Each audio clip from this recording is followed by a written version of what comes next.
April 17th, 2013. 2 in the morning, the middle of the Mentawai Strait.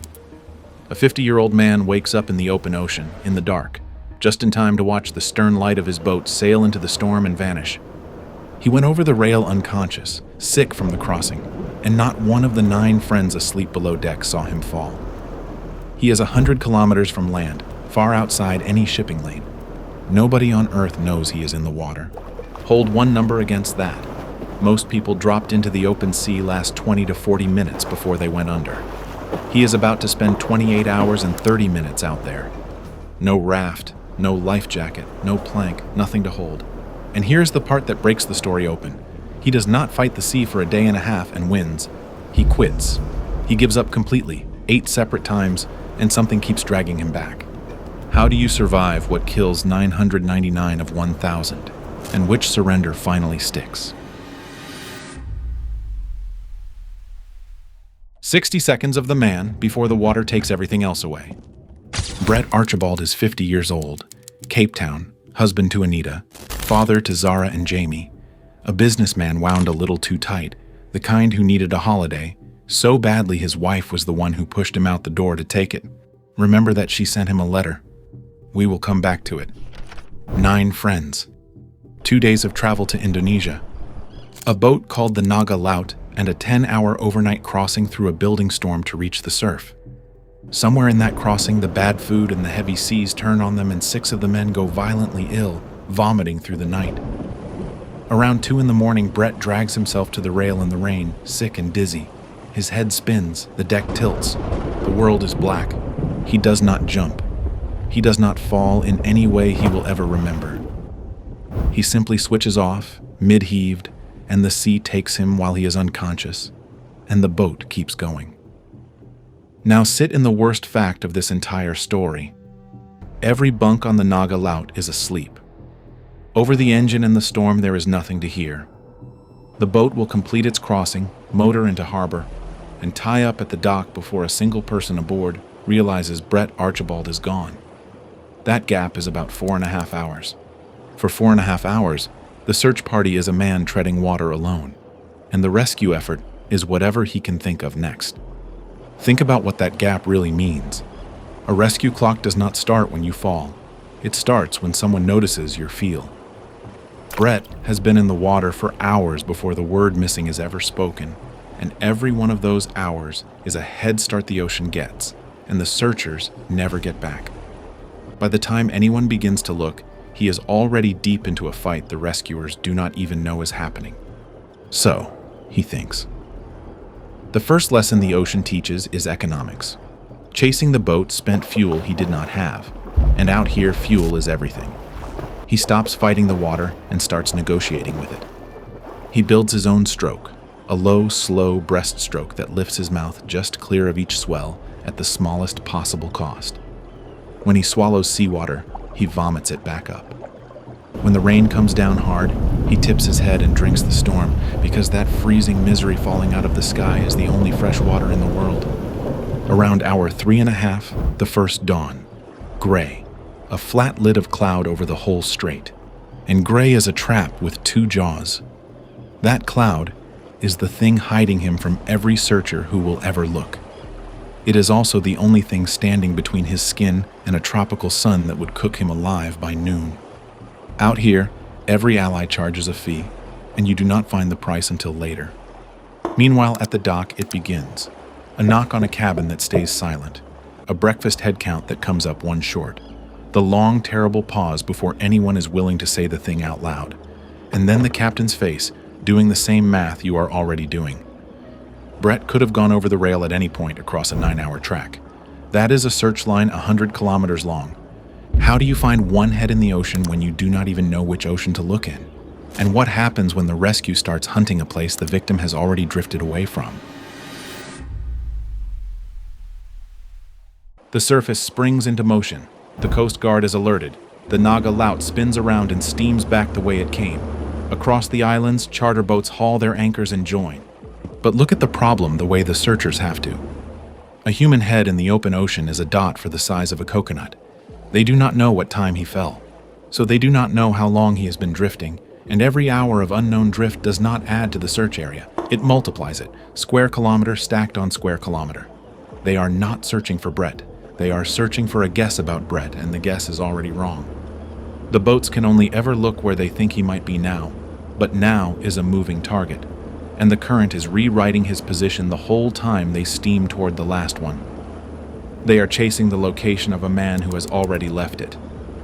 The harder and faster they search the official area, the more thoroughly they comb a stretch of empty sea that Brett floated out of hours ago. In the water, the second enemy comes online. The sun finds gaps in the gray and starts to burn. His scalp blisters. His face was swollen. His tongue begins to thicken in his mouth. The cramps arrive in his legs and his gut and never fully leave again, and he learns to ration his kicks the way a man on a raft rations his last cup of water, treading in timed bursts, swimming in timed bursts, spending muscle like currency he is almost out of. And the thirst is its own cruelty. He is surrounded by an entire ocean of water, and not one drop of it is safe to drink, because swallowing seawater pulls fluid out of a body, not into it. The sea offers him a drink every few seconds, and every sip would speed up his death. So, he waits for the squalls. When the rain sweeps across the strait, he tips his face up and opens his mouth and takes whatever the sky gives him, and in between he gets nothing, and his body keeps drying out under a tropical sun while it floats in more water than he could drink in 1,000 lifetimes. Then the small fish comes. Little nibbling tests his legs and feet, something from below deciding whether he is food yet. It is a small horror, and it is meant to be small, because the ladder of this night has bigger rungs waiting below it. And then, somewhere around hour 13, a shape hardens out of the haze. It is Naga Laut, his own boat, 600 feet away. He can see the rails. He can see people on the deck. He can see their faces, his friends' faces, and they are turned toward the water, scanning it, looking for him. He is being looked for right now by people who love him, and they are close enough to recognize. He screams through his tongue, too swollen to make words. He swims at them against a current that holds him back like a flat hand on his chest. The wind takes his voice apart before it travels 10 feet, and the boat hangs there on the swell and turns and sails away. In his own words, and he has never softened them, "I don't think I will ever get over the disbelief of watching that boat sail away." Learn what that moment teaches, because it reprices the whole ordeal. Being searched for and being findable are two completely different things. If 600 feet and the faces of the people hunting you are not close enough, then there is no such thing as close enough. The help is real. The help cannot see you. If your stomach is in a knot right now, that is the story working, and it is exactly the kind of true thing this channel exists to tell. So take 1 second to subscribe before the night comes, because the night is where this stops being about the sea at all. Because the light is dying now, at the end of day 1. Searchers need eyes, and eyes need sun, and the sun is going. He has already been in the water longer than the textbooks say a man can tread and live. How do you survive a night that the people looking for you cannot survive looking through? And what is left to kick with when the muscles quit hours ago? Dusk. His head drops. He nods off mid-stroke, still upright, and that is the first surrender, the body simply switching off the way it did at the rail. Something cracks him hard across the back of the skull. A seagull. A second one comes in like a thrown rock and detonates against his face, and blood runs warm from the bridge of his nose, and now 2 birds are diving, bombing him out of the dark, and he is certain that they are going for his eyes.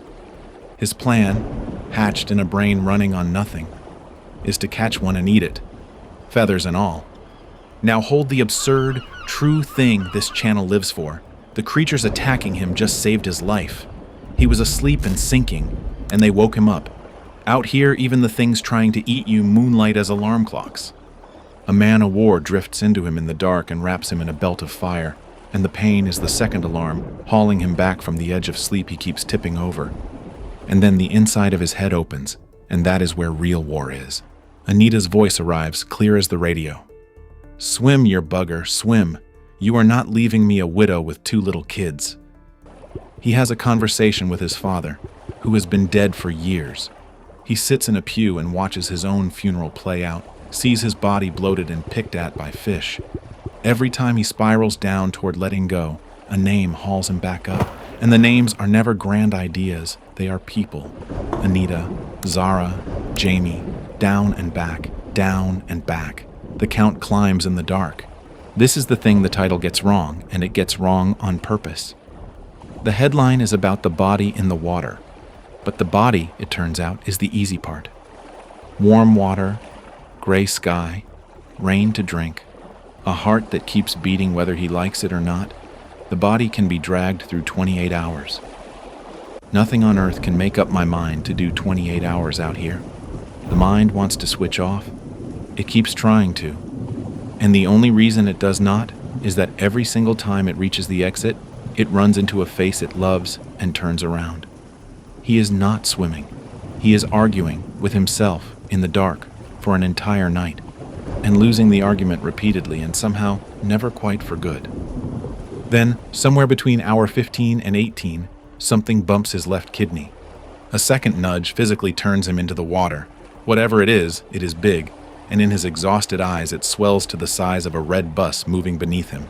So, he does the math of a man with nothing left, lifts his chin, bares his throat to the black water, and says it out loud. "Buddy, just rip my throat out." Then he sees the fin. The tip of it is black. A black tip reef shark. And Brett Archibald has surfed his whole South African life, and he knows this animal, knows it is one of the harmless ones.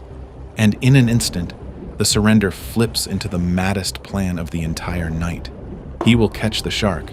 He will grab on and let it tow him to a reef. Bear Grylls, take off your mask. Here comes Archie. And the shark, uninterested, turns and leaves, and its leaving breaks him in a way the whole ocean has not managed yet. "I've never been so devastated in my life," he says. "It was the first time I'd found something I thought could save my life." Sit in how upside down he is now. A shark arriving was in terror. The shark leaving is heartbreak. The sea has inverted hope itself. His mind starts spending its last fuel on lies. A buoy appears and he swims for it, and it slides away from him across the water, retreating as fast as he chases. The Virgin Mary stands on the surface in the dark. He is hallucinating, and somewhere underneath he knows it, and he keeps kicking anyway. Now cut to the only other stubborn man in this story. Word of a swimmer lost overboard has moved through the charter fleet, and it has reached Tony Eltherington, a skipper they all call Doris, master of a boat named the Baron Joey, a man who has spent decades reading these exact currents the way other people read a street sign. He turns his boat into the search. His 9 surf passengers become a crew of spotters. A second Australian boat is pulled into coordination. And then Doris makes the decision this chapter turns on. He will not run the official search box. The official box is built on an assumption that a body stays roughly where it fell. Doris knows better. He knows these currents are a conveyor belt, and that a man in the water is not a dot to be circled. He is a cork being carried. And the only way to find a cork is to think like the water, not like a map. So, he runs the line instead, the line that 20 years of these waters tell him a drifting body really takes. 2 stubbornnesses are now loose in the same strait, Brett refusing the ocean, Doris refusing the grid, and they are bending toward the same square kilometer without either man knowing the other exists. But it is full dark now, the second night. And on the surface, the searchers are effectively blind. In the water, the clock rolls past 24 hours, a complete day, and Brett's body has stopped answering him. The next boat he sees will be the last one he has the strength to swim toward, no matter whose it is. So who reaches that square kilometer first, the rescuer or the dawn? And what does a man do when he finally runs out of names to call? Around 5 in the morning, hours 26 and a half, a tiny fishing boat comes into view, and behind it, far off but unmistakable, there is land, an island, solid ground. Salvation has never been this close, this is visible, this real. He swims for it. His voice is gone completely now, scraping down to nothing. The fishermen never turn around. Their motor coughs, catches, and the boat pulls away, and that is the 4th vessel. The boat that did not know. The boat that came back and could not see. The boat that never looked at. and now the boat that looked away. And this is where Brett Archibald stops. We tell it only in his words. That was just me finished. I gave up and made a conscious decision to end it all. I swam under and looked up. I lay there just breathing and filling my lungs with water, almost welcoming that my life was going to end. He has never dressed this up. I'm not proud of it, he says. That is a serious failure to me. After 27 hours, the ocean finally gets the agreement it has been waiting for since the moment he went over the rail. And it does not work. His body refuses the order. While his mind is welcoming the end, the machine underneath it convulses, kicks, and throws him back to the surface, choking and retching up the water he just tried to breathe in. Read that carefully, because it is the real answer to the question the title asked. The eighth and final refusal was not a decision he made. When the man finally broke, the body he was riding in did not break with him. It overruled him and surfaced. For 27 hours, the will had been doing the saving, dragging the body back from sleep with the names of his children. Now they trade places. They will surrender. And the body, the dumb, stubborn animal of it, the lungs and the throat and the reflex that will not let a drowning thing stay down, does the last refusing for him. He did not choose to live through that minute. He was simply not permitted to die in it. And then there is a shape on the water. He files it with the buoy and the Virgin Mary because he does not trust shapes anymore. But this one keep coming. It is Baron Joey, running Doris's line. A spotter catches a flicker of movement in the swell at around 6:30 in the morning. The boat turns toward it. An arm comes down over the side and locks around him, and a voice says 4 words. "We've got you, mate. Stop the clock. 28 hours and 30 minutes. What they haul onto the deck barely reads as a living man. 6 kilograms lighter than the night before last, more than a stone of him simply burned away in a day and a half. Eyes swollen almost shut, hands and feet and lips drained nearly white with the blood pulled out of them and hoarded in the core where it was needed to keep him alive. He is shaking and cannot stop. He has been in the water so long that the men pulling him out can see, written on his body, exactly how close the ocean came to winning. And between sips of water, he says the thing he will say for the rest of his life. I wrote it off 8 times. I'm not religious, but that guy up there was looking after me. Then the boat's medic looks him over and delivers a verdict as flat as a weather report. Maybe 1 more hour out there. After that, this stops being a rescue and becomes a recovery. 1 hour, after 28.5 hours. So how close was this really, when you put an actual number on it? And what does a man owe the strangers and the dead and the birds who would not let him drown? Audit it now, 1 fact at a time, because every number in this story can be checked. The medical exam finds a man who has lost around 6 kilograms, whose blood pressure is on the floor, whose skin is badly burned, and otherwise impossible, fine. No broken pieces, no hospital stays. A body that should be a coroner's case walks off that boat. Then, the verdict that outbids even the title. Professor Tim Noakes, the sports scientist who examined him, put it in numbers nobody can argue with.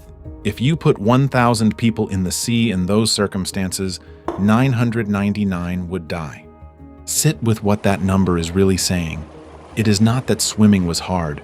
It is that the swim was, for 999 people out of 1,000, simply not survivable, and Brett Archibald is the 1,000th, not because he was stronger or fitter or braver than the other 999, but because of an accident of weather and a refusal to agree, repeated to the edge of death, and 1 step past it.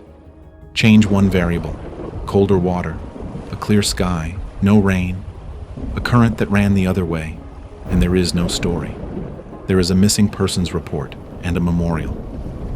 Lay the whole receipt out. 28 hours and 30 minutes. Around 20 kilometers of drift. 4 vessels came and went. 2 gulls, 1 shark, 8 surrenders, 1 hour of margin between rescue and recovery, and 3 quiet accidents that held the door open the entire time. The lukewarm water that could not freeze him, the gray sky that did not cook him fast, and the rain he could drink. The consequences deserve honesty, not a verdict. A man went over the rail of a crewed boat in a storm and that boat reached the dock before anyone knew he was missing. There is no villain to point at. A small charter does not run a night watch, and nothing could be heard over the engine and the weather. And the hard question of how this is even possible is left standing as a question, because it is one.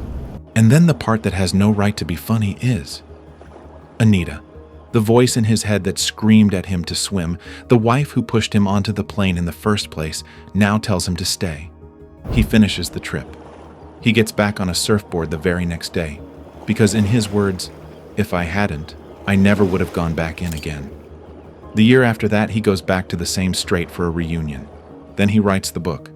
The title was true the whole time. There was nothing to float on. No raft, no life jacket, no plank, nothing his hands could hold. So, name what held him up instead. One last time, plainly. A voice saying, "Swim, you bugger." Two gulls that would not let him sleep. A shark that traded terror for one more jolt of adrenaline. A body that vetoed a direct order to die. And a skipper named Doris who trusted 20 years of reading the current over a line drawn on a map. He had nothing to float on. He floated on all of it anyway. And the cruelest, kindest irony of the whole thing is the one planted at the very start. The trip that nearly killed him was the trip his wife sent him on, the holiday she insisted he needed. Her voice put him on that boat, and then her voice, somewhere in the worst hours of the dark, was one of the things that would not let him sink. The same person who unknowingly sent him toward the water is the one who, 100 kilometers from shore and entirely in his own head, kept ordering him to stay on top of it. He is not the only person who has done the impossible alone on open water with the clock against them. One man survived 133 days on a raft in the Atlantic. Another lasted 76. Their stories are one click away, and they are every bit as insane as this one. And if this one stayed with you, the next trades jungle for open water with no land in any direction. A man's boat sinks under him in the dark middle of the Atlantic, and he climbs into a life raft about the size of a bathtub with no radio, no beacon, no rescue coming. Leslie had a forest she understood and a baby to keep alive. He had nothing but the sea and himself for 76 days adrift. The story of Stephen Callahan, the man the Atlantic tried to erase and couldn't. Watch that next, because some people survive on what they know, and some on nothing but the refusal to go under.